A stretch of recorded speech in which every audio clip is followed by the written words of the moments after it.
hadir pada perkuliahan pada malam hari ini. Baik, pertama-tama kita bersyukur kepada Allah Subhanahu wa taala yang masih memberikan kesempatan kepada kita, memberikan kesehatan sehingga kita bisa melanjutkan lagi kuliah kita atau taklim kita pada malam hari ini, dan sholawat serta salam kita tidak henti-hentinya kita kirimkan kepada Nabi Agung Nabi Muhammad Shallallahu Alaihi Wasallam, dan semoga kita semua mendapatkan syafaat beliau pada yaumil kiamah. Baik, teman-teman mahasiswa yang saya hormati dan Pak Prof yang kami hormati juga, tidak memperpanjang mukadimah saya, langsung saja pada malam hari ini saya akan membacakan makalah yang kami tulis, yang saya tulis, yaitu yang berjudul Konsep Dasar dan Komponen-Komponen Kurikulum Pendidikan Agama Islam Multikultural. A. Pendahuluan. Kehidupan dan peradaban manusia mengalami banyak perubahan. Dalam merespon fenomena tersebut, manusia berpacu mengembangkan pendidikan di segala bidang ilmu, termasuk penerapan pendidikan agama Islam multikultural dalam proses pembelajaran dalam kaitannya dengan kurikulum pendidikan, sehingga terjalinlah kerukunan dan kebersamaan bangsa Indonesia dalam kehidupan sehari-hari. Kendati bersamaan dengan itu muncul sejumlah krisis dalam kehidupan berbangsa dan bernegara yang masih perlu ada sosialisasi secara berkesinambungan dalam kaitannya dengan pendidikan agama Islam multikultural itu sendiri. Akibatnya peranan serta efektivitas pendidikan agama di sekolah sebagai pemberi nilai spiritual terhadap kesejahteraan masyarakat dipertanyakan. Dengan asumsi jika pendidikan agama dilakukan dengan baik, maka kehidupan masyarakat pun akan lebih baik. Kenyataannya seolah-olah pendidikan agama dianggap kurang memberikan kontribusi ke arah itu. Setelah ditelusuri, pendidikan agama menghadapi beberapa kendala. Antara lain, waktu yang disediakan hanya sedikit, sementara muatan materi yang begitu padat dan memang penting, yakni menuntut pemantapan pengetahuan, hingga terbentuk watak dan kepribadian yang berbeda jauh dengan tuntunan terhadap mata pelajaran lainnya. Memang tidak adil menimpakan tanggung jawab atas munculnya kesenjangan antara harapan dan kenyataan itu kepada pendidikan agama di sekolah. Sebab pendidikan agama di sekolah bukannya satu-satunya faktor yang menentukan dalam pembentukan watak dan kepribadian siswa. Apalagi dalam pelaksanaan pendidikan agama tersebut masih terdapat kelemahan yang mendorong dilakukannya penyempurnaan terus-menerus. Dalam proses mengajar terdapat berbagai indikator dan kompetensi dasar yang mestinya berfungsi sebagai acuan oleh guru. Pada dasarnya, guru perlu menyiapkan segala sesuatu yang akan membantunya dalam penyampaian materi kepada para siswa, sehingga siswa akan dengan mendalam memahami serta dapat menjawatahkannya. Dari pemaparan di atas, kali ini penulis akan membahas di dalam makalah ini mengenai dasar konsep kurikulum pendidikan agama Islam multikultural. B. Pengertian konsep dasar kurikulum pendidikan Islam multikultural. Kurikulum pendidikan agama Islam multikultural diartikan sebagai kegiatan mengintegrasikan nilai-nilai budaya dengan pendidikan Islam. Pendidikan agama Islam berbasis multikultural menekankan kepada pendekatan dialogis untuk menanamkan kesadaran hidup bersama dalam keragaman dan perbedaan. Konsep ini meliputi proses pengembangan seluruh potensi manusia yang menghargai pluralitas dan heterogenitasnya sebagai konsekuensi keragaman budaya, etnis, suku, dan aliran agama. Kesadaran akan multikultural merupakan awal untuk membangun sikap dan perilaku multikultural. Dan ini berarti pendidikan Islam harus mampu mengakomodir pendidikan multikultural sebagai indikator terciptanya tujuan risalah Islam. Misi Islam akan terwujud dengan sebuah proses pendidikan. C. Konsep dasar kurikulum pendidikan agama Islam multikultural. Kurikulum merupakan salah satu komponen yang sangat menentukan dalam suatu sistem pendidikan, karena ia merupakan alat untuk mencapai tujuan pendidikan dan sekaligus sebagai pedoman dalam pelaksanaan pengajaran pada semua tingkatan pendidikan. M. Arifin memandang kurikulum sebagai seluruh bahan pelajaran yang harus disajikan dalam proses kependidikan dalam suatu sistem institusional pendidikan. S. Nasution mengatakan ada beberapa penafsiran lain tentang kurikulum. Di antaranya pertama, kurikulum sebagai produk hasil pengembangan kurikulum. Kedua, kurikulum sebagai hal-hal yang diharapkan akan dipelajari oleh siswa sikap keterampilan tertentu. Dan ketiga, kurikulum dipandang sebagai pengalaman siswa.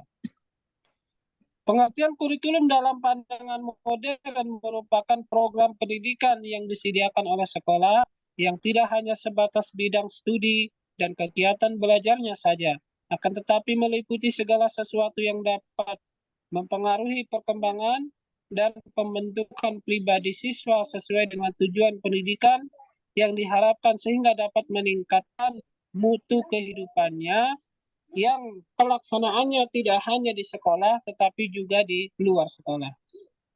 Jika diaplikasikan dalam kurikulum pendidikan Islam, maka kurikulum berfungsi sebagai pedoman yang digunakan oleh pendidik untuk membimbing peserta didiknya ke arah tujuan tertinggi pendidikan Islam melalui akumulasi sejumlah pengetahuan, keterampilan, dan sikap. Dalam hal ini, proses pendidikan Islam bukanlah suatu proses yang dapat dilakukan secara serampangan, akan tetapi hendaknya mengacu kepada konseptualisasi manusia paripurna insan kamil yang strateginya telah disusun secara sistematis dalam kurikulum pendidikan Islam. Kurikulum dalam pendidikan Islam dikenal dengan kata manhaj yang berarti jalan yang terang dilalui oleh pendidik beserta anak didiknya untuk mengembangkan pengetahuan, keterampilan, dan sikap mereka. Selain itu, kurikulum juga dapat dipandang sebagai sesuatu program pendidikan luar biasa ya, yang direncanakan dan dilaksanakan untuk mencapai pendidikan. Pendidikan Islam yang berfalsafah Al-Quran sebagai sumber utamanya menjadikan Al-Quran sebagai sumber utama penyusunan kurikulumnya. Menurut Arif, yang dimaksud dengan dasar-dasar kurikulum pendidikan Islam antara lain ialah A. Dasar agama. Kurikulum diharapkan dapat menolong siswa untuk membina iman yang kuat, teguh terhadap ajaran agama, berakhlak mulia, dan melengkapinya dengan ilmu yang bermanfaat dunia dan akhirat. Dasar falsafah pendidikan Islam harus berdasarkan wahyu Tuhan dan tuntunan Nabi Shallallahu Alaihi Wasallam serta warisan para ulama. C. Dasar psikologis.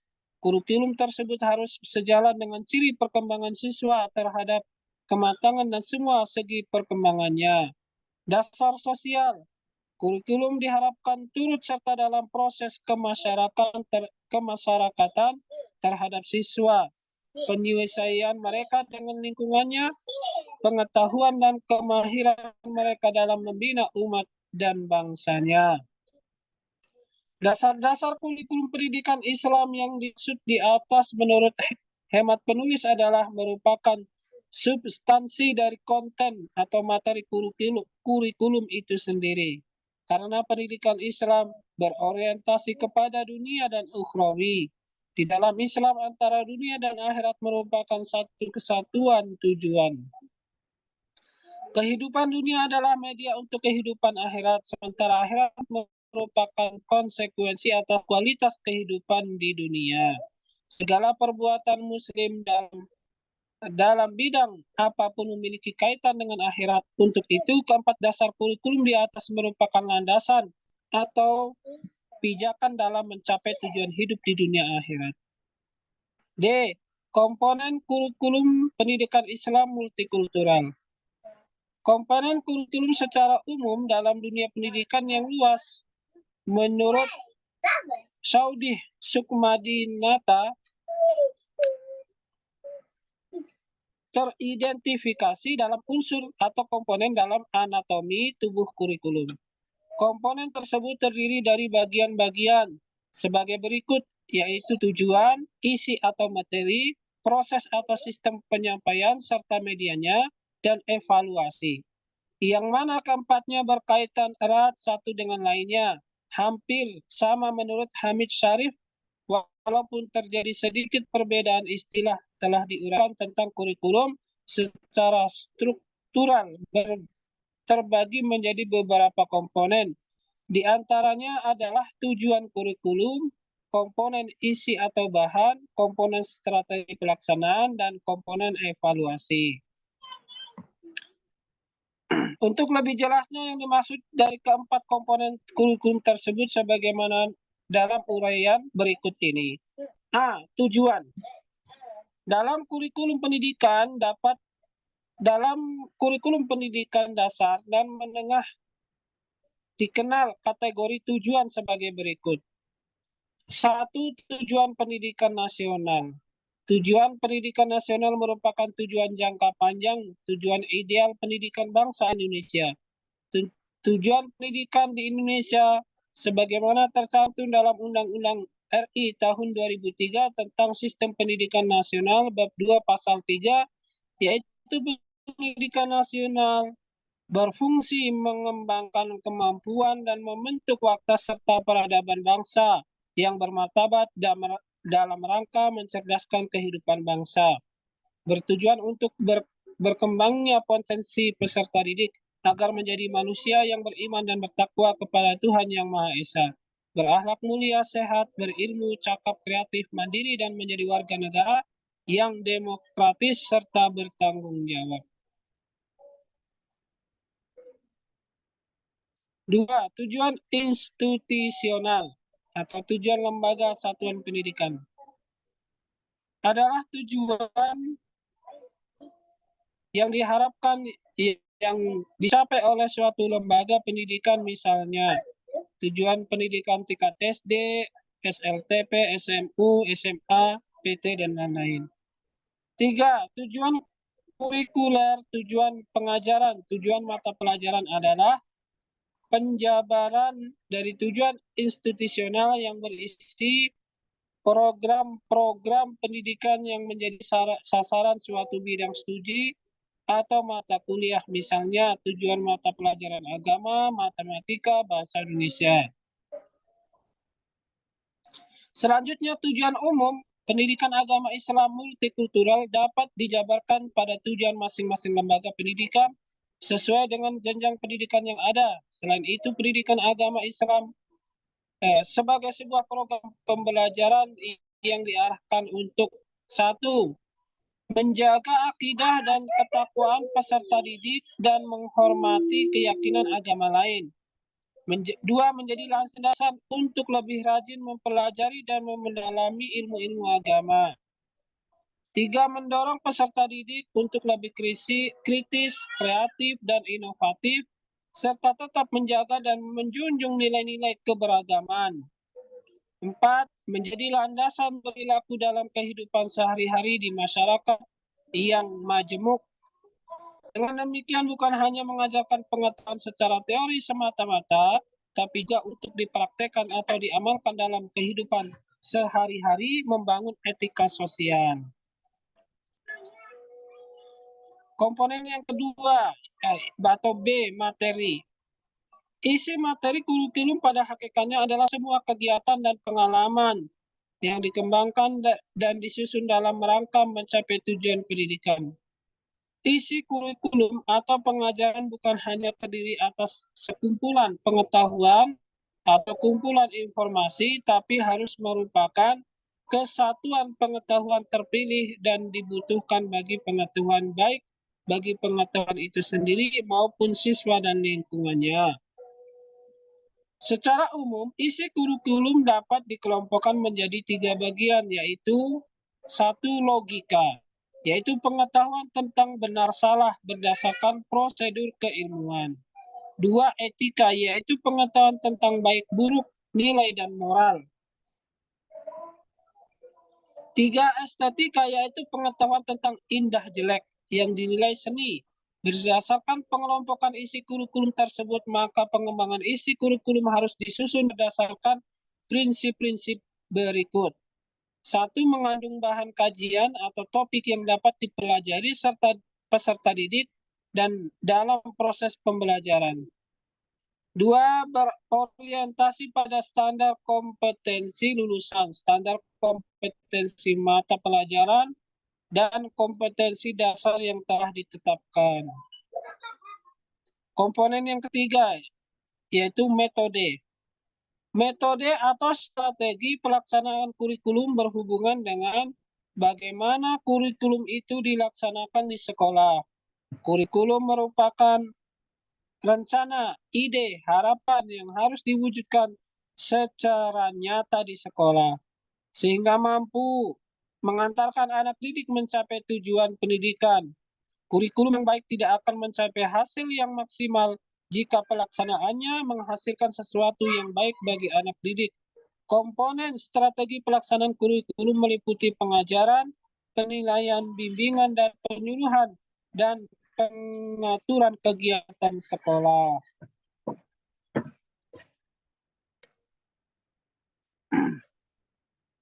Kemudian yang keempat, komponen yang keempat adalah evaluasi. Evaluasi merupakan salah satu komponen kurikulum dalam pengertian terbatas. Evaluasi kurikulum dimasukkan untuk memeriksa tingkat ketercapaian tujuan-tujuan pendidikan yang ingin diwujudkan melalui kurikulum yang baru. Evaluasi kurikulum memegang peranan penting baik untuk penentuan kebijakan, pendidikan pada umumnya, maupun untuk pengambilan keputusan dalam kurikulum itu sendiri. Hasil-hasil evaluasi dapat digunakan oleh para pemegang kebijakan pendidikan dan para pengembang kurikulum dalam memilih dan menetapkan kebijakan sistem pendidikan dan pengembangan model kurikulum yang digunakan. Hasil-hasil evaluasi kurikulum juga dapat para guru, kepala sekolah, dan para pelaksana pendidikan lainnya dalam memahami dan perkembangan peserta didik memilih bahan pelajaran, memilih metode dan alat-alat bantu pelajaran, cara penilaian serta fasilitas pendidikan. Terakhir, kesimpulan. Dari uraian di atas dapat kita simpulkan bahwa peran pendidikan ditinjau dari segi manapun sangatlah urgen. Konsep dasar kurikulum pendidikan agama kultural adalah konsep dasar kegiatan mengintegrasikan nilai-nilai budaya dengan pendidikan Islam. Pendidikan berbasis multikultural menekankan pada pendekatan dialogis untuk menanamkan kesadaran hidup dalam keberagaman dan perbedaan dalam masyarakat. Konsep ini meliputi proses pengembangan seluruh potensi manusia yang menghargai pluralitas dan heterogenitasnya, frekuensi keragaman budaya, etnis, suku, dan aliran agama. Kemudian daftar pustaka. Baik, demikianlah.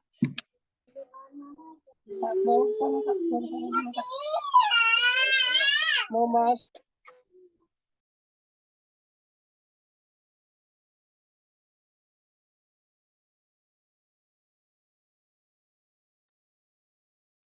Halo,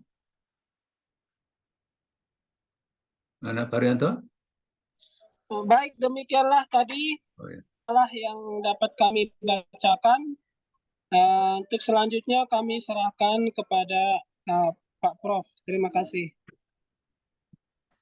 Baik, alhamdulillah demikian penjelasan dari Pak Haryanto nyangkut tentang topik makalah ini.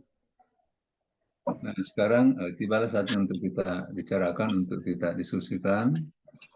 Tentu saya mengembalikan kepada masing-masing serta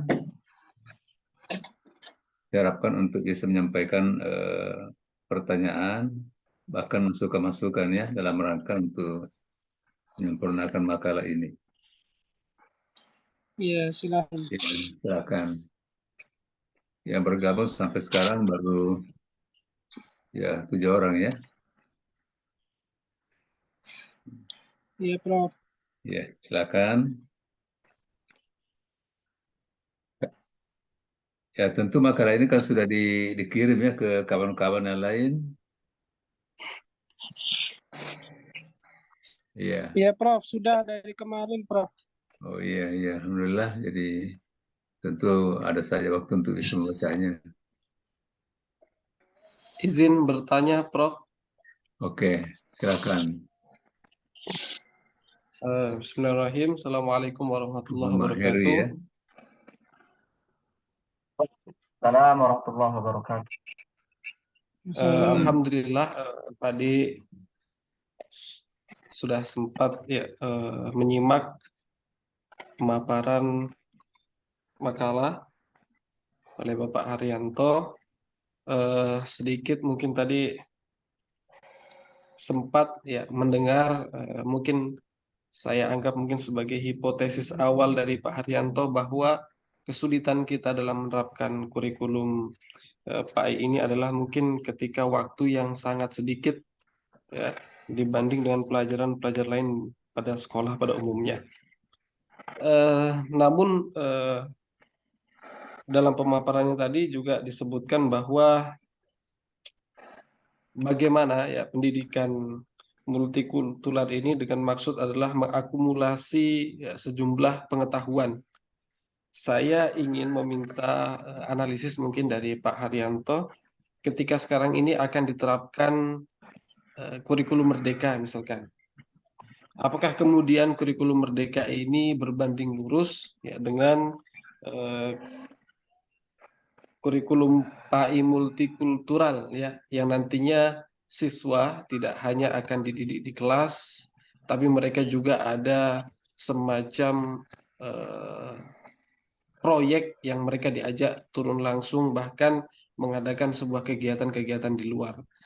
Apakah menurut ini saya minta analisis dari pandangan dari pemakalah kita, apakah kurikulum merdeka ini kemudian berbanding lurus nantinya dengan tujuan daripada kurikulum PAI multikultural? Mungkin ini Prof yang saya bisa tanyakan. Ya, baik. Mungkin ada yang menyusul, silakan.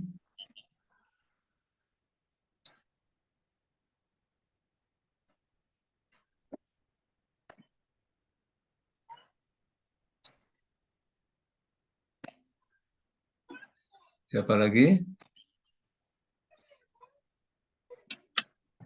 Baik, barangkali untuk menghargai waktu, saya beri waktu kepada Pak Haryanto untuk menjelaskan pertanyaan satu ini. Silakan Pak Haryanto. Baik, Prof.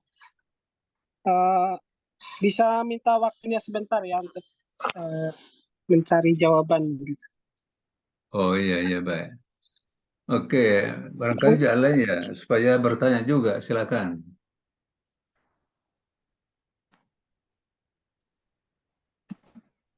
Ya, kalau tidak ada pertanyaan, sepi kita punya diskusi ini.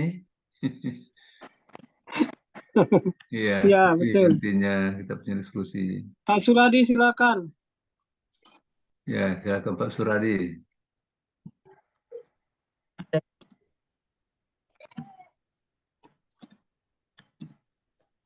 cek. Bapak Prof izin. Ya, silakan. Baik, banyak atas waktu yang diberikan. Ya, Pak Nurudin ya, silakan Pak Nurudin. iya Pak Prof. Eh, Terima kasih banyak atas waktu yang diberikan kepada saya, kepada kami. Luar biasa ya pemaparan dari pemasalah kita pada malam hari ini tentang konsep dasar dan komponen-komponen kurikulum pendidikan agama Islam kultural. Eh, di sini pemakalah menyampaikan pengertian konsep dasar kurikulum pendidikan Islam multikultural ya, pada bagian B. Kurikulum PAI multikultural diartikan sebagai kegiatan mengintegrasikan nilai-nilai budaya dan pendidikan Islam. Mungkin yang saya tanyakan seberapa mungkin di sana ada aturan-aturan atau memiliki batasan-batasan ya sampai di mana batasan di dalam mengintegrasikan ya nilai-nilai multikultural dengan pendidikan agama Islam. Haryanto. Ya, baik. Bisa diulang lagi Pak Nurdin, putus-putus suaranya. Ya, ulangi Pak Nurudin. Baik, saya ulangi. Eh, Langsung saja untuk pertanyaannya. Di sini saya ingin tanyakan untuk integrasi ya nilai-nilai pendidikan multikultural dengan pendidikan agama Islam. Apakah ada batasannya? Ketika memang ada, kira-kira sampai mana batasan-batasan di dalam integrasikan ya pendidikan multikultural dengan pendidikan agama Islam. Ya, Mbak. Ya. Pak Haryanto. Ya, Baik. Ada lagi yang lain?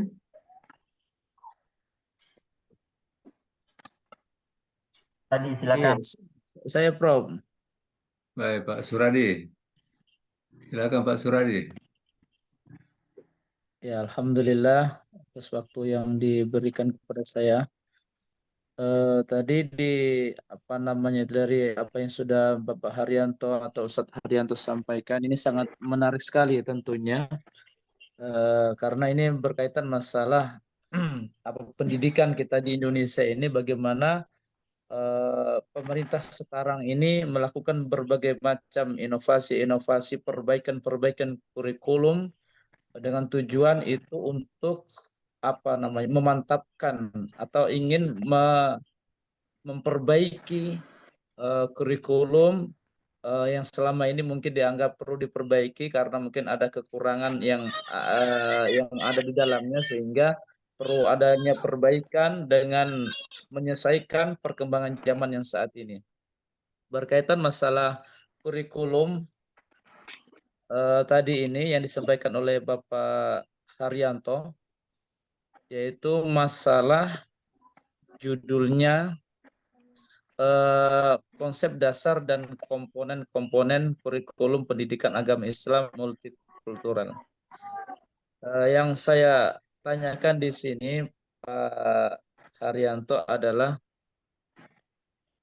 apa namanya itu dalam hal ini pendidikan multikultural itu apa namanya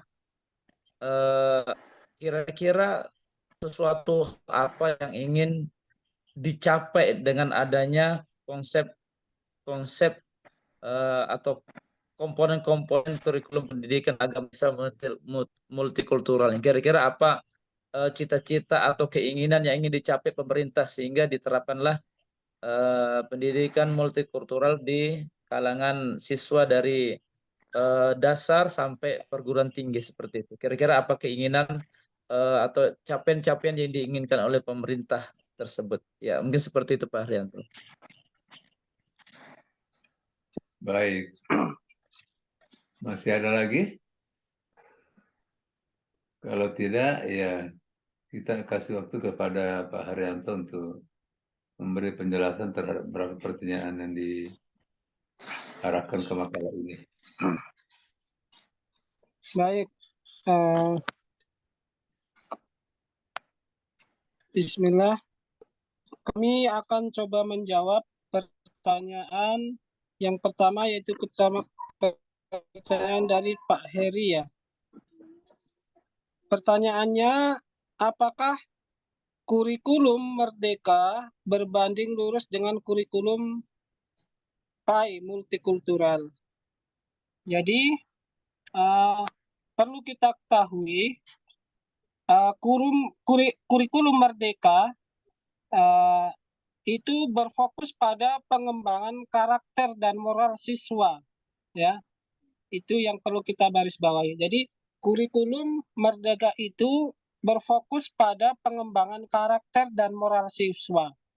Jadi ya hampir sama ya. Ya tentunya berbanding lurus dengan kurikulum pendidikan agama Islam multikultural, yang mana pada kurikulum ini juga ya menekankan bagaimana siswa itu memiliki karakter dan moral, dan juga dalam kurikulum multikultural ini siswa diharapkan bisa memiliki kesadaran bagaimana menghormati agama, suku, budaya orang lain begitu. Jadi kurikulum Merdeka dengan kurikulum pendidikan agama Islam multikultural ini ya berbanding lurus, artinya tidak jauh berbeda. Hanya saja kalau dalam pendidikan agama Islam multikultural ini lebih menekankan kesadaran peserta didik untuk bagaimana bisa menghormati dan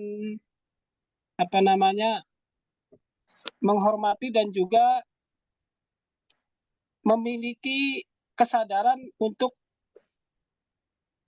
menghargai keberagaman agama, suku, dan lain-lain. Mungkin seperti itu Pak Heri. Iya. Kemudian, ya silakan, apa ada sanggahan atau yang lainnya mungkin dari teman-teman juga boleh menambahkan.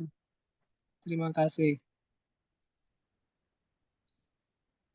Atau kita kembalikan dulu ke Pak Heri.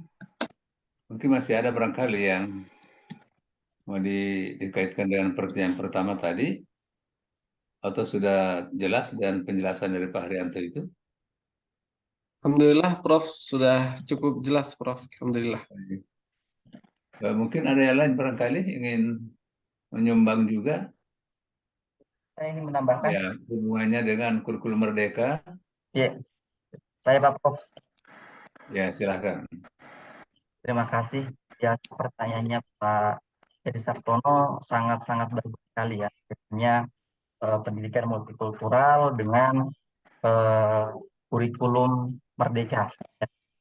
Sebagaimana yang menjadi kekhasan ya, antara ada tiga ciri khas kurikulum Merdeka. Di antaranya adalah pelajaran berbasis proyek. Nah, ini yang tadi sempat disinggung oleh Pak Haryanto, Pak Heri, ya, di mana itu proyek itu menjadi ciri khas. Nah, kemudian yang kedua, ciri khasnya itu adalah pembelajaran itu lebih fokus pada materi yang esensial. Kemudian yang ketiga, guru itu lebih fleksibel dalam melakukan pembelajaran. Itu di antara ciri khasnya. Nah, saya coba kaitkan dengan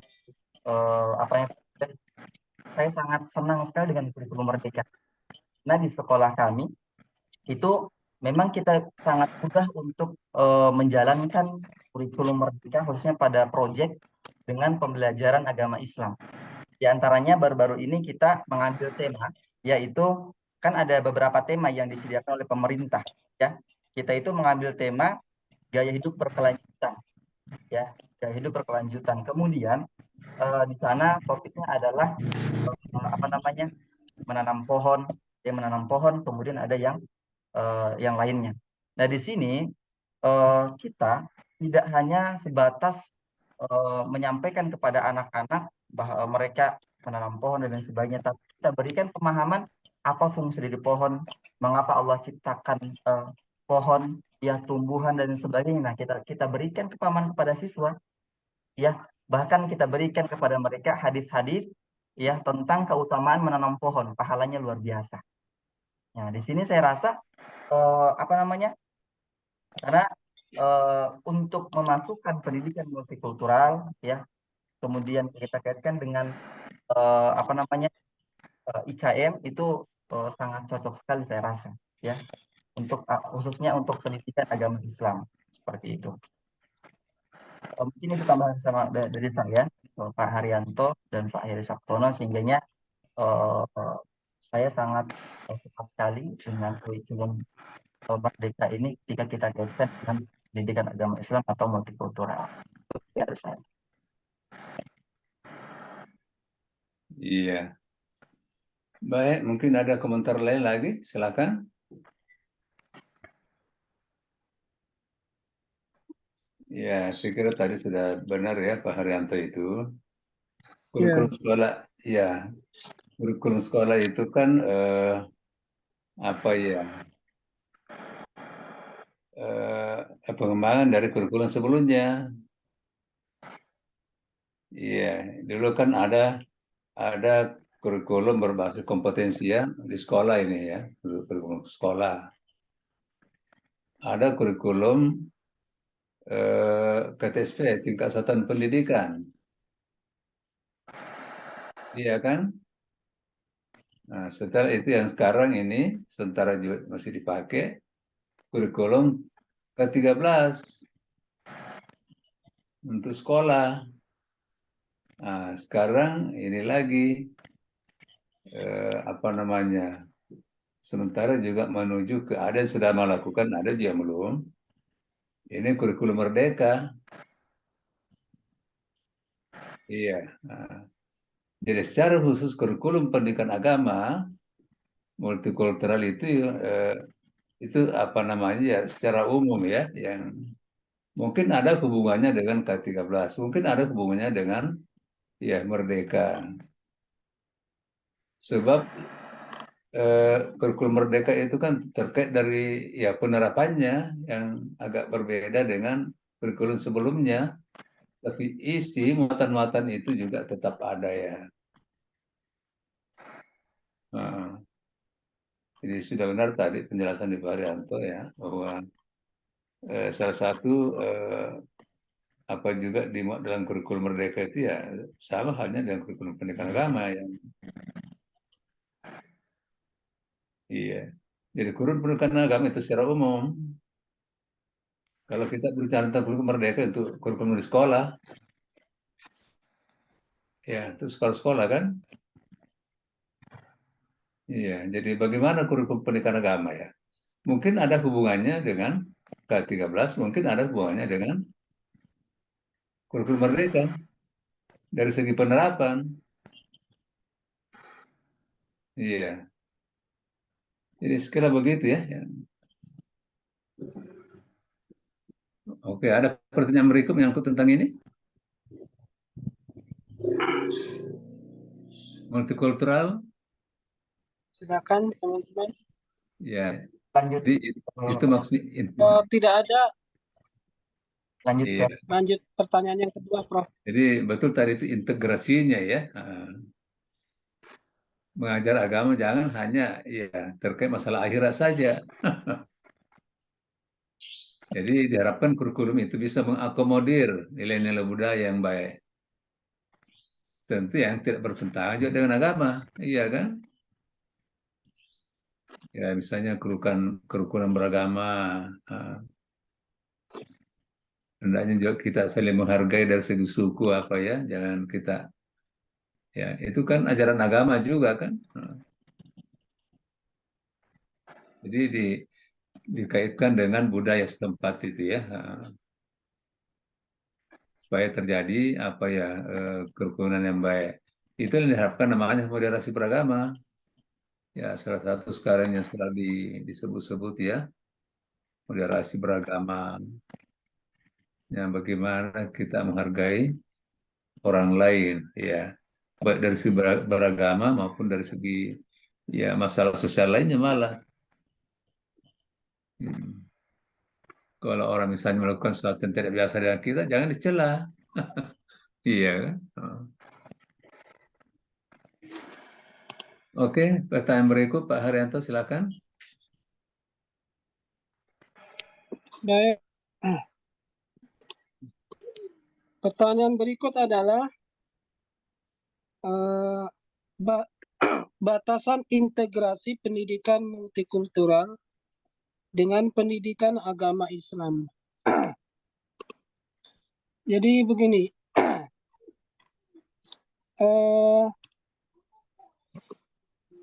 integrasi nilai-nilai multikultural itu lebih berfokus pada bagaimana proses untuk memperoleh pengetahuan, pengembangan sikap, dan perilaku untuk hidup saling menghormati. Kemudian saling toleransi, penuh kedamaian, saling bantu, dan saling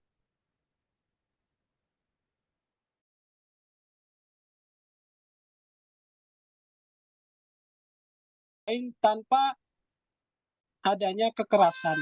Nah, itu integrasi nilai-nilai multikultural. Sedangkan kalau pada pendidikan agama Islam, itu pendidikannya lebih berfokus pada bagaimana peningkatan sikap mental yang diwujudkan dalam perbuatan, baik untuk keperluan diri sendiri maupun orang lain. Hubungan di antara sesama manusia maupun hubungan dengan Tuhan. Jadi mungkin seperti itu Pak Nurdin ya. Iya. Baik. Jadi untuk batasan-batasannya itu Pak Haryanto, ini kan baru jelaskan pengertian masing-masing dari pendidikan, nilai-nilai pendidikan multikultural itu apa, kemudian setelah itu pendidikan agama Islam dari konsep pendidikannya. Kalau untuk batasan untuk mengintegrasikan atau menggabungkan dari kedua konsep pendidikan ini seperti apa batasannya? Akan ada batasan atau bebas terjun saja atau seperti apa?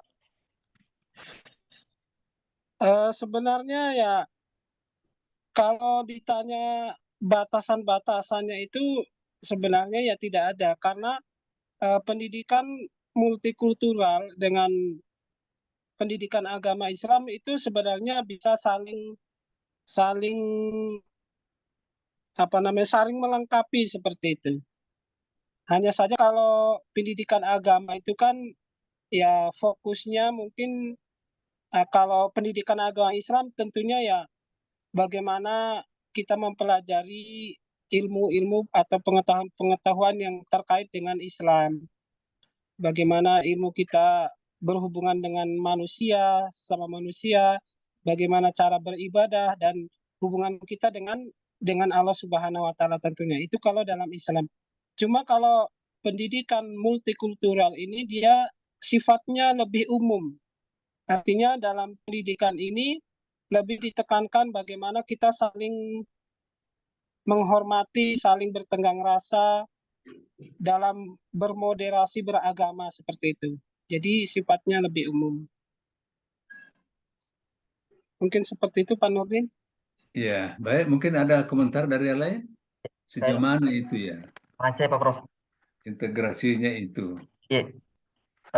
Berarti saya coba simpulkan dari jawabannya Pak Haryanto, berarti tidak ada batasan ya untuk penggabungan antara pendidikan multikultural dengan pendidikan agama Islam.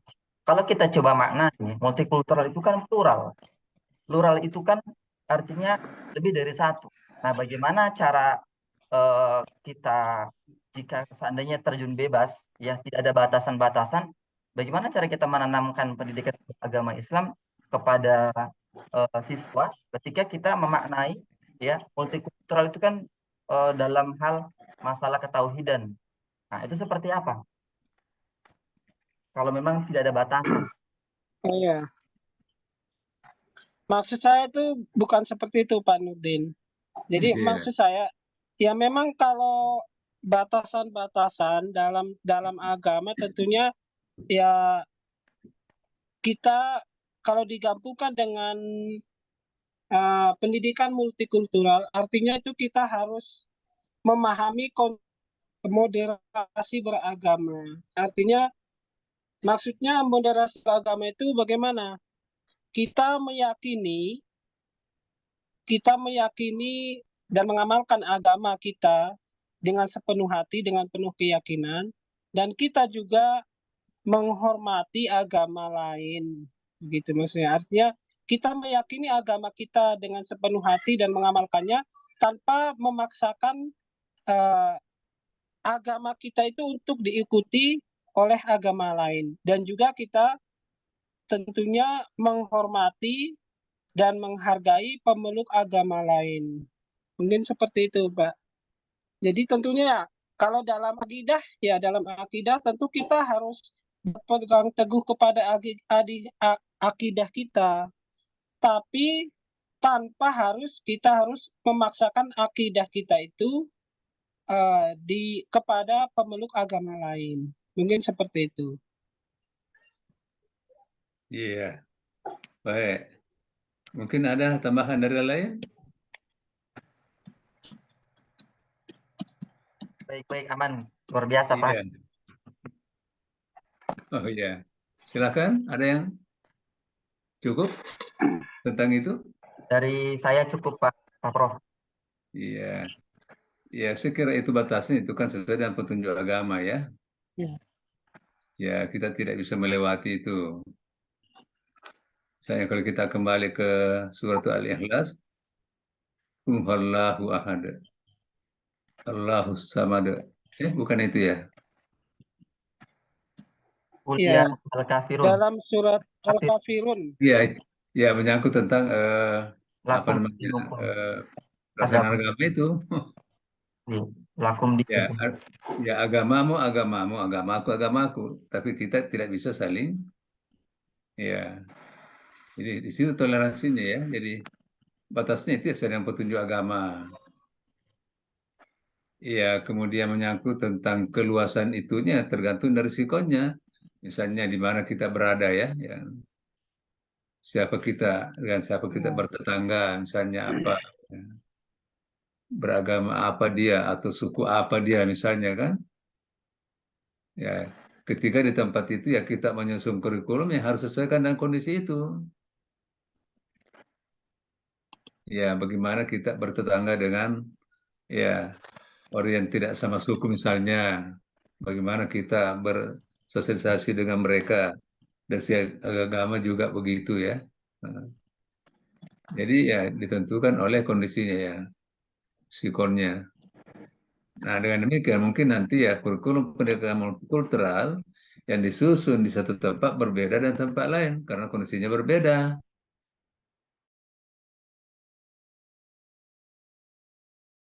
Sama dari segi muatan-muatan itu ya, baik menyangkut tentang masalah sosial maupun menyangkut tentang masalah apa ya beribadah.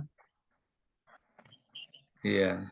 Petunjuk-petunjuk agama menyangkut tentang masalah sosial itu kan sangat ya misalnya ketika melakukan jual beli gimana ya. Ya, sekiranya begitu. Lanjut barangkali Pak Herianto. Ya, Sekarang kita sedikit sudah jam, menambahkan tadi.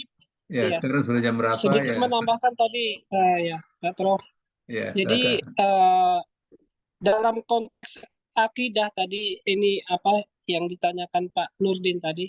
Jadi kalau dalam konteks akidah itu dan berhubungan dengan antar umat beragama yang lain, ya tentunya kita tetap harus meyakini kebenaran agama kita sendiri.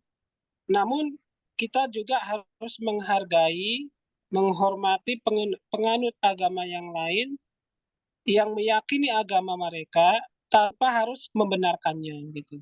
Artinya kita tetap harus ya yakin sepenuhnya dengan agama kita sendiri, ya. Namun bagaimanapun kita juga harus menghargai, menghormati penganut agama lain yang meyakini agama mereka tanpa harus membenarkannya. Mungkin seperti itu ya Pak Nurdin ya. Ya itulah surah Al-Kafirun ya. Oke. Iya. Ya, Iya, suratul Kafirun. baik. Ya, Lanjut. silakan Ya, lanjut ya. Pak Herianto. Lakum dinukum waliyadin. Iya.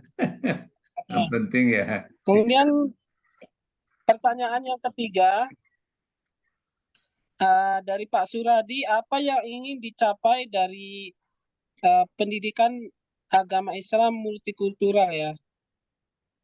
Apa yang ingin dicapai oleh pemerintah? Kalau dalam hal ini berarti Menteri Pendidikan ya, dengan diadakannya pendidikan multikultural ya, atau pendidikan agama multikultural.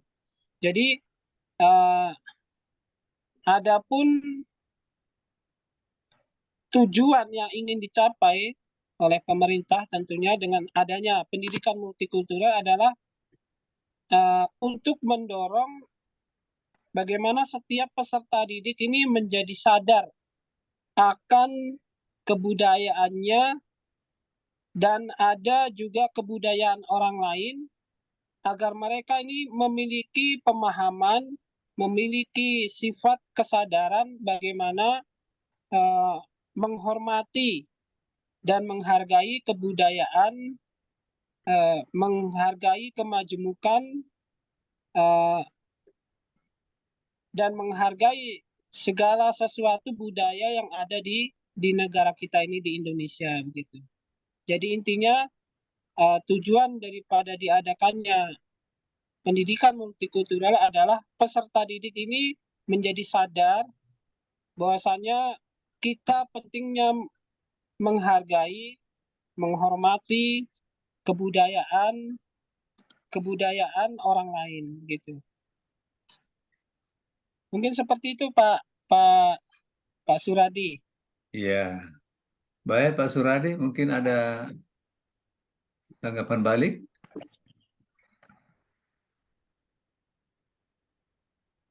Ya, baik. Terima kasih. Alhamdulillah tadi sudah dijawab oleh Pak Ustadz Haryanto.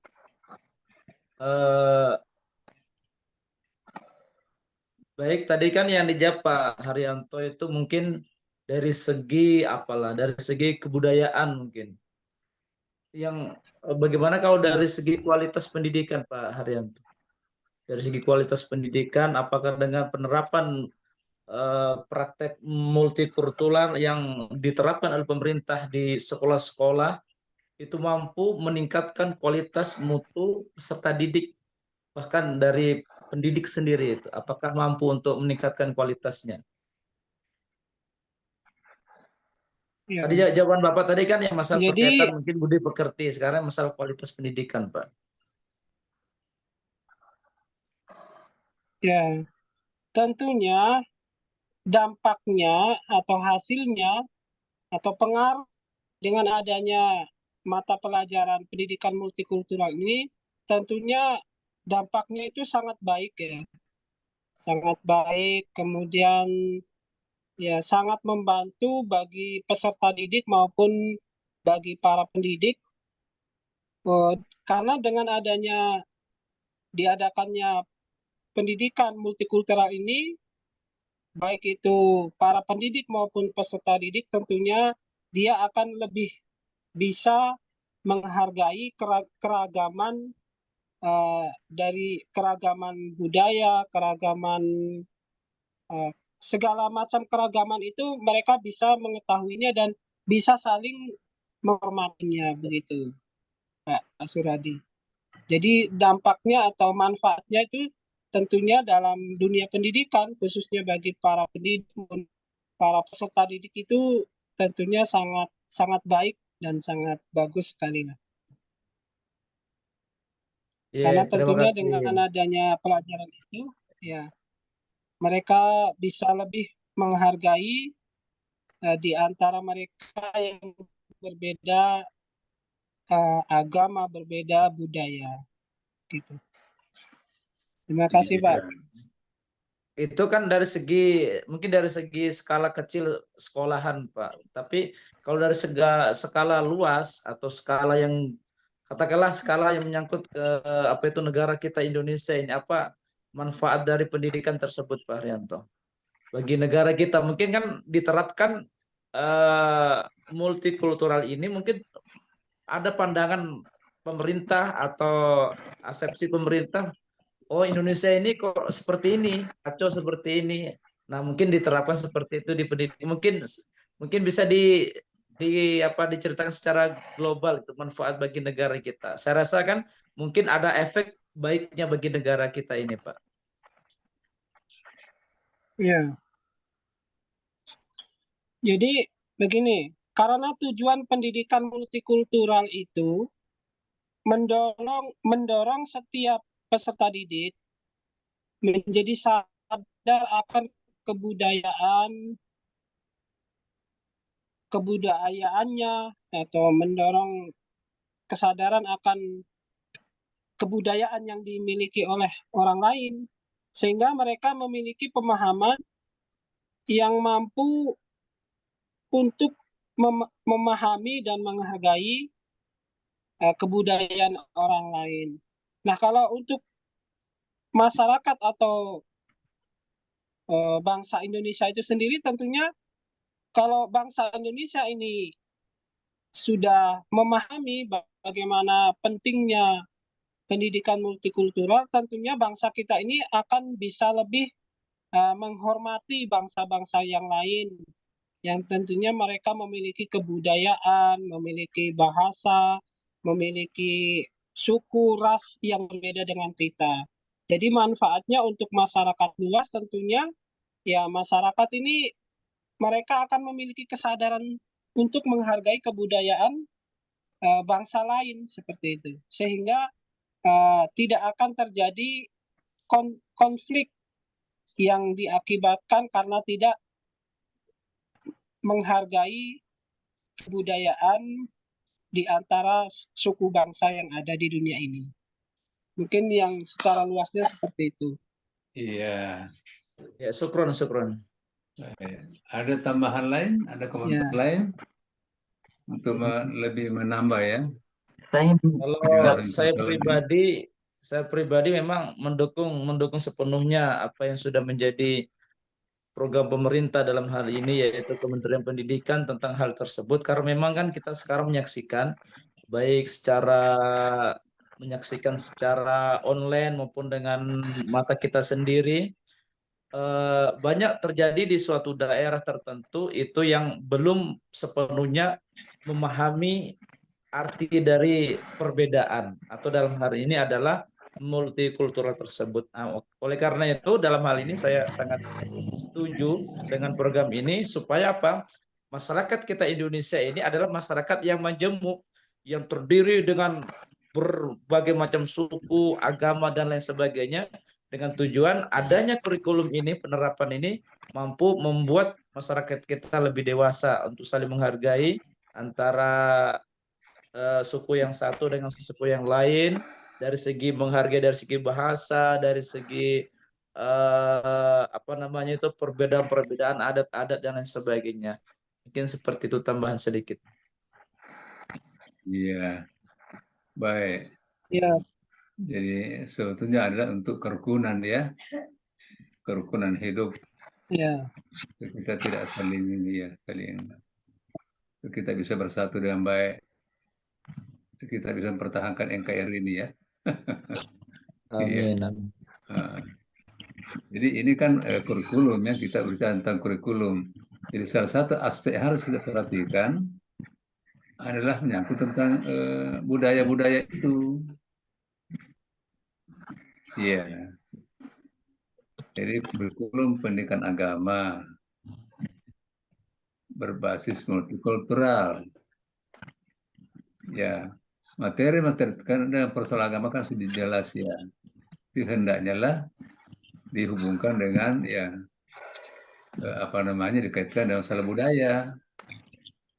Ya, karena kadang-kadang persoalan budaya itu kita saling ini ya berantem ya kalau sedikit saja ada kata-kata yang terpeleset bahasa itu kan budaya ya maka itu harus dijaga baik supaya kesehatan kita tetap ya selalu utuh ya kita tidak pecah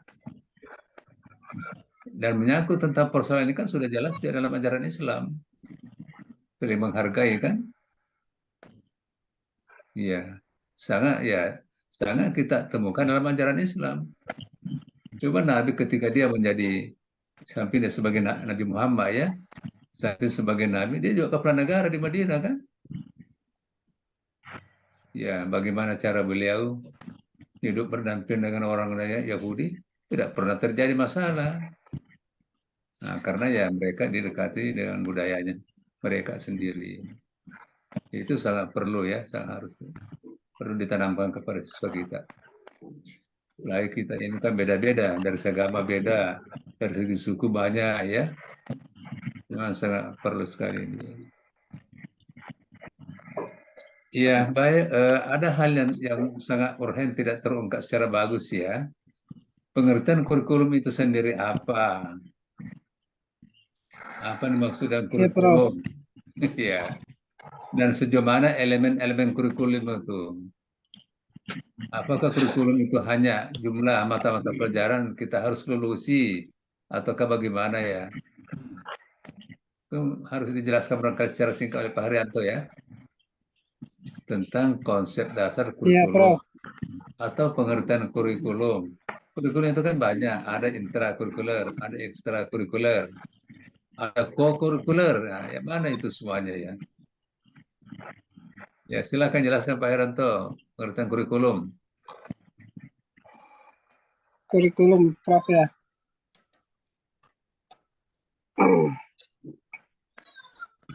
Baik.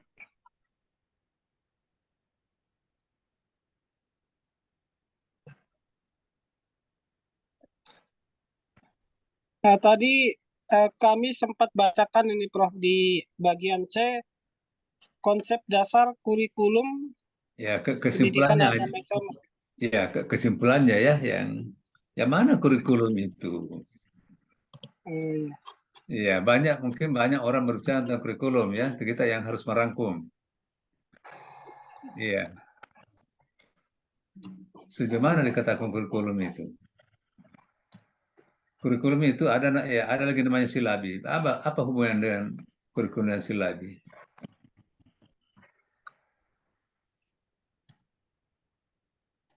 Ya, Baik. Eh,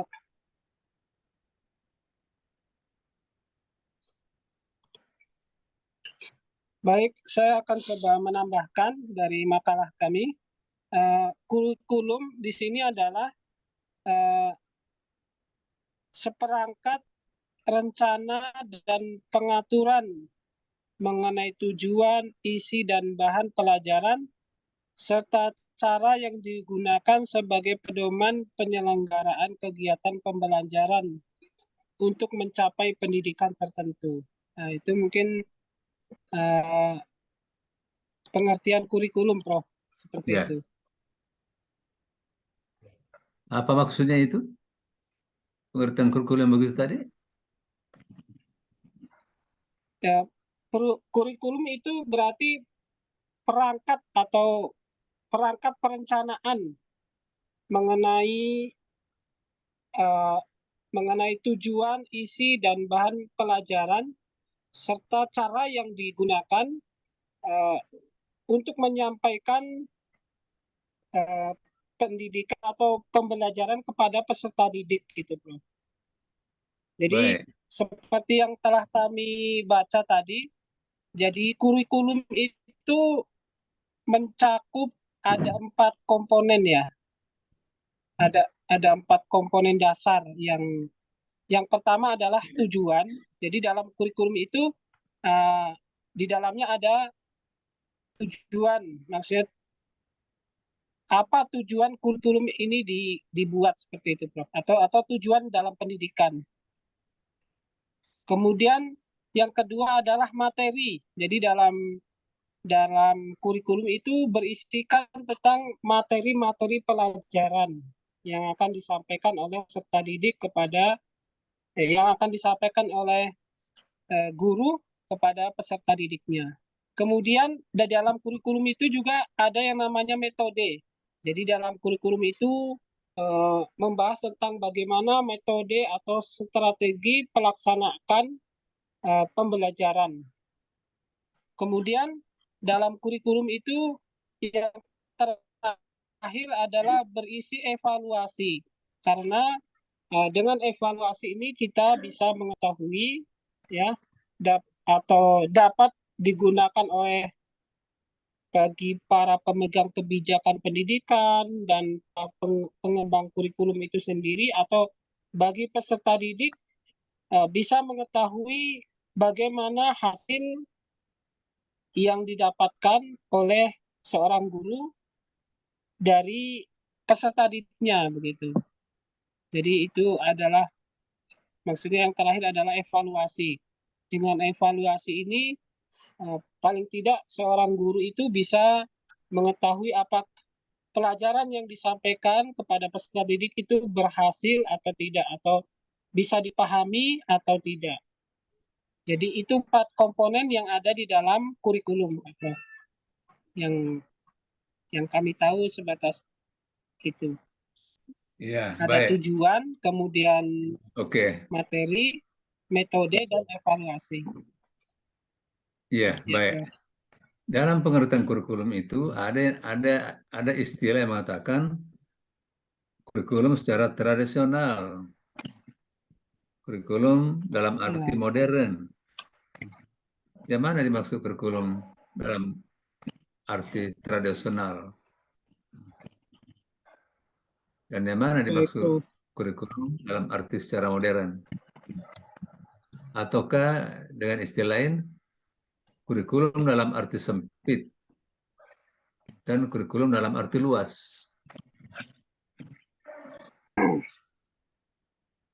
Yang mana itu? Begini, Prof.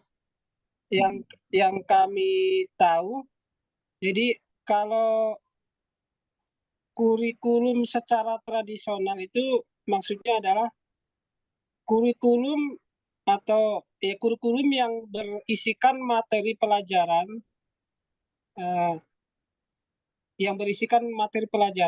Sedangkan kalau kurikulum secara modern ya kurikulum yang tidak berisi materi pelajaran tapi juga semua rangkaian kegiatan pendidikan yang telah diprogram dan terencana dengan baik. Mungkin seperti itu, Prof. Jadi kami ulangi lagi, kalau kurikulum tradisional itu hanya pengertiannya, bukan kurikulumnya. Berisikan dengan materi pelajaran. Ya. Pengertian ya. Jadi pengertian kurikulum secara tradisional dan pengertian kurikulum secara modern, ataukah pengertian kurikulum secara sempit, dan pengertian kurikulum secara luas ya, dari segi pengertiannya itu ya. Ya. Jadi kurikulum pengertian secara sempit atau tradisional. Bagaimana tadi Pak Haranto ya, pemahaman tentang kurikulum hanya terkait dengan materinya aja ya. Iya, itu yang tradisional. Ya, jadi orang yang memahami kurikulum hanya mengatakan materinya saja, berarti itu pemahaman secara tradisional atau sempit. Ya. Tapi orang yang mengatakan bahwa kurikulum itu sebenarnya bukan hanya itu saja, tapi semua yang terkait dalam rangka untuk menjadikan siswa itu pintar. Jadi, bahkan ya bukan hanya komponennya tadi itu, bahkan ya semua kegiatan-kegiatan yang terkait yang ada hubungannya untuk mendorong prestasi siswa itu ya masuk kurikulum. Misalnya ada kegiatan ekstra ya di luar apa segala pertandingan olahraga dan sebagainya, itu juga masuk bagian dari kurikulum. Iya. Baik, sekarang ada namanya kurikulum intra, ada namanya ekstra. Yang mana itu? Eh, di mana, Prof? Ya, dalam hubungannya dengan pengertian kurikulum, Kurikulum. ada namanya ekstrakurikuler, ada namanya intrakurikuler. Oh iya, Prof. Atau mungkin ada yang lain dulu ya. Kalau Kalau ada ya, mungkin ada yang ya memahami ya. silakan. Ya, yang lain dulu. Biasa kita dengar ada namanya intrakurikuler. Ada juga namanya ekstrakurikuler. Izin saya Pak Prof. Ya, silakan Pak Nurudin. Terima kasih banyak yang Ini berkaitan. Pak Nurudin atau Nurdin? Kalau nama asli di ijazah Nurdin, tapi kalau nama panggilan Nurdin. Iya. Iya, Dalam daftar hadis saya Nurdin ya. iya Pak Prof. Itu nama di ijazah. Oke. Baik, silakan. Baik, terima kasih banyak. Secara sederhananya, jadi ada 3 kan, intra, kokurikuler, dan ekstrakurikuler. Nah, kalau yang saya pahami selama ini, kalau intrakurikuler itu yang sebuah kegiatan yang berlangsung dalam jam pelajaran, itu intrakurikuler. Kegiatan utama, ya kegiatan utama di sekolah. Nah, ini kegiatan ini berlangsung di jam sekolah. Nah, kemudian contohnya seperti ya pembelajaran nasional seperti ada kalau di IKM itu ada PP, ya pendidikan Pancasila, bahasa Indonesia, IPAS dan lain sebagainya. Nah, kalau kurikuler ini lebih ke pendalaman atau menghayati mata pelajaran yang dipelajari.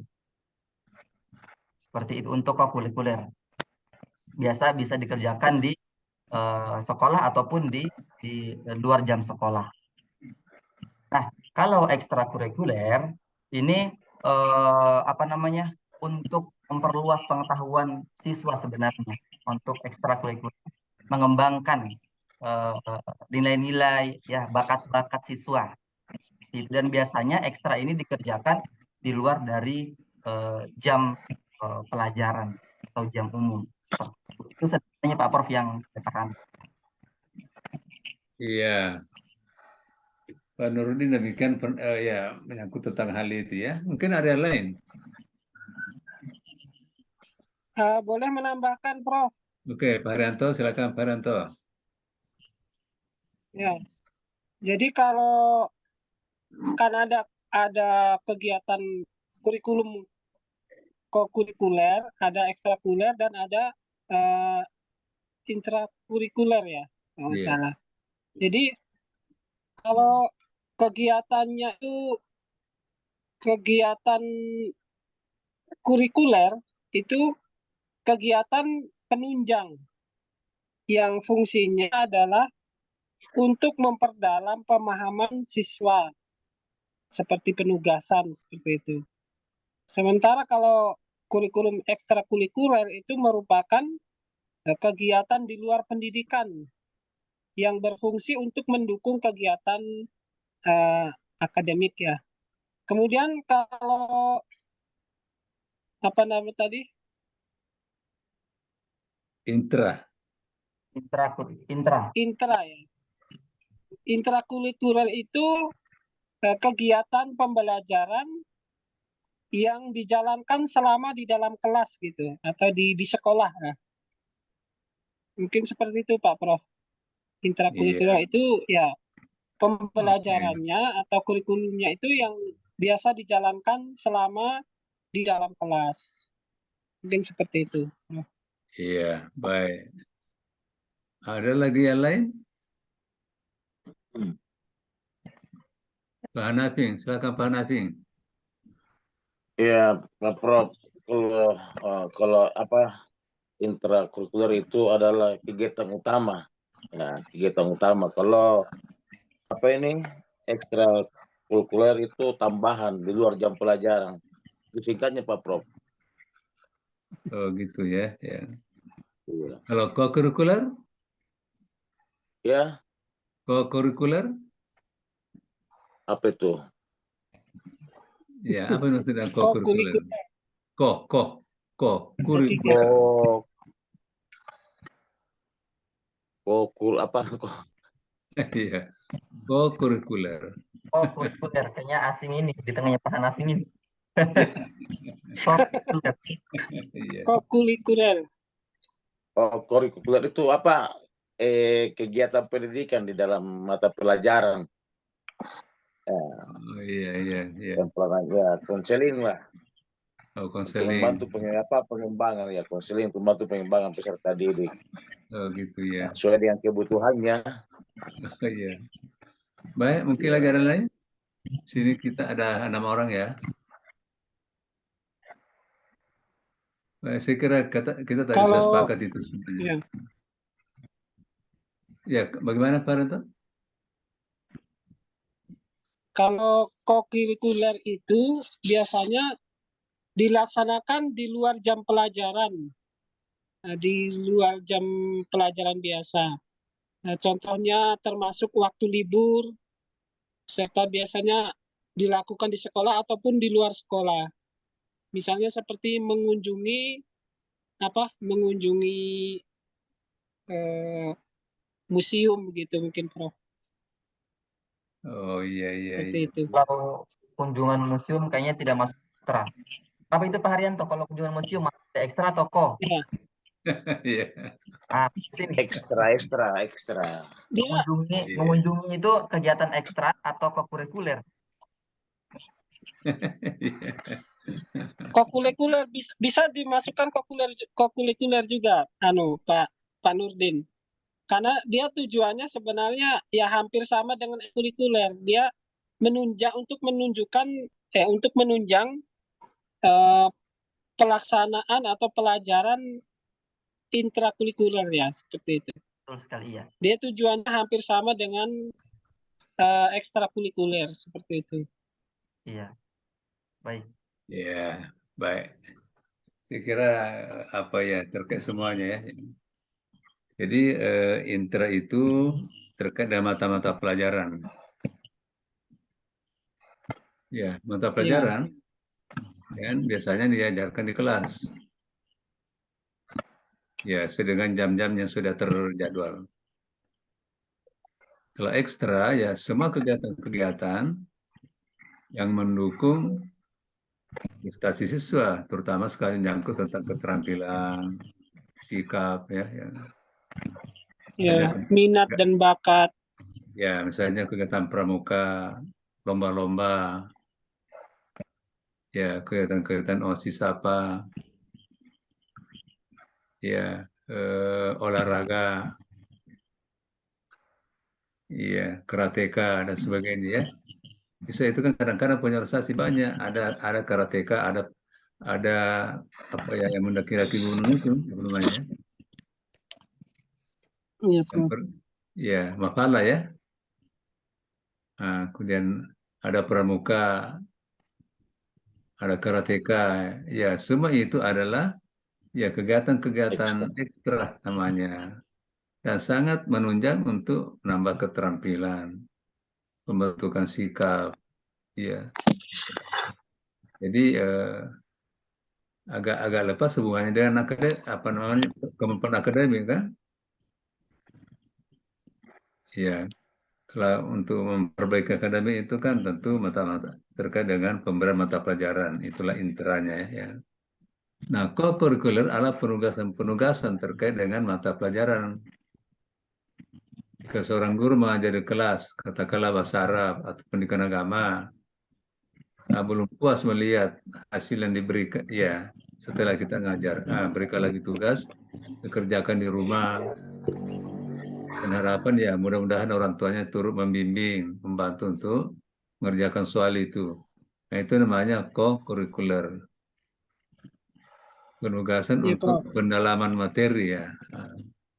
Jadi seharusnya guru harus melakukan itu, jangan hanya ngajar setelah itu selesai. Harusnya harus dipantau betul ya. Harus berikan lagi tugas, berikan pekerjaan. Nah, setelah itu ya diperiksa pada pertemuan berikut. Ya, jadi sifatnya adalah untuk Ya, supaya anak-anak itu betul-betul menguasai mata pelajaran yang diberikan di kelas. Iya. Ya, sekira begitu barangkali pada malam ini. Alhamdulillah kita sudah menyelesaikan satu makalah pertemuan kedua. Ditulis oleh Pak Haryanto, Pak Jailan, tapi Pak Jailan tidak aktif ya. Dan tidak datang juga sekarang dalam diskusi ini. Ya, mudahan minggu berikut bisa sampai 10-an datang ya, yang ini baru 6 Insyaallah, yang Prof. Amin. disampaikan yang lain itu karena apa yang menyangkut tentang ya nilai, gimana caranya bisa saya berikan nilai. Ya, kalau tidak pernah saya lihat, tidak pernah saya dengar suaranya, iya kan? Jadi terkait dengan teknologi pendidikan, saya mau berikan sedikit tugas itu ya, tapi nanti setelah datang semua. Iya. Iya, Prof. Nah, ya beberapa orang saya sudah berikan nilai ya, tapi yang lainnya itu saya masih abu-abu ya. Jadi saya harus berikan penugasan untuk saya melihat bagaimana caranya menguraikan tugas itu ya. Iya, Prof. Iya, jadi saya sudah siapkan sebenarnya ini, tapi datang baru 6. Mudahan minggu depan ya hari Sabtu malam ya insya Allah. Kebetulan ini karena kemarin itu hari Sabtunya ada takziah ya, dan tidak sempat lagi karena ada takziah keluarga yang meninggal. Lalu tadi malam saya lupa itu, aduh. Tadi malam memang hanya mengganti yang hari Sabtu itu. Ya, tapi terlambat saya ini, jadi ini malam lah saya laksanakan. Dan insya Allah minggu depan kita masuk hari Sabtu malam ya, seperti jadwal kita. Iya, Prof. Ya, saya harapkan dianulah sedikit ya supaya kawan-kawannya lain. Dan saya harapkan bertanyalah semua ya, ya ke pemakalah supaya ramai. Jadi ya makalah harus dibaca memang. Ya, bahkan saya katakan wajib bertanya ya, semua wajib bertanya untuk ya setiap dalam diskusi. Jadi bacalah makalah itu, jangan sembarang ditanyakan juga ya. Harus harus mengacu kepada makalah. Iya. Ya, alhamdulillah yang sekarang datang ya sudah berapa 6 orang ya, Pak Haryanto, Pak Hasbia, Pak Hanafi, Pak Heri, ya Pak Suradi, iya. Hasbia Harun ada nggak ya? Ada Pak Prof. Hadir, Prof. Ibu Hasbia atau Pak Hasbia? Ibu, Prof. Oh, saya tidak kelihatan Ibu Hasbia. Pak Hasbia. Iya, oke deh ya. Pak Hasbia. Ya, jadi insyaallah minggu depan kita akan ya mudah lebih ramai lagi dari malam ini ya. Jadi kita beri aplaus ke Pak Haryanto sudah melakukan tugasnya dengan baik.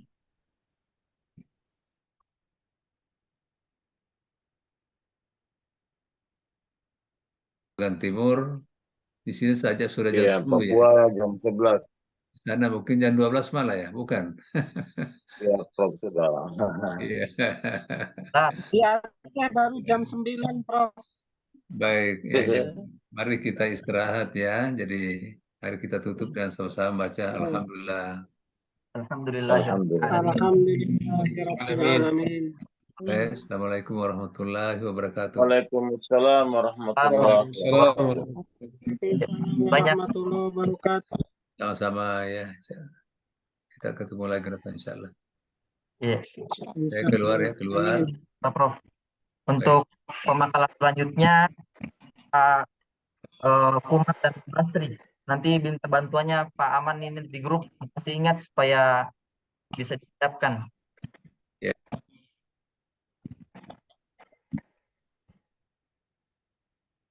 Siap.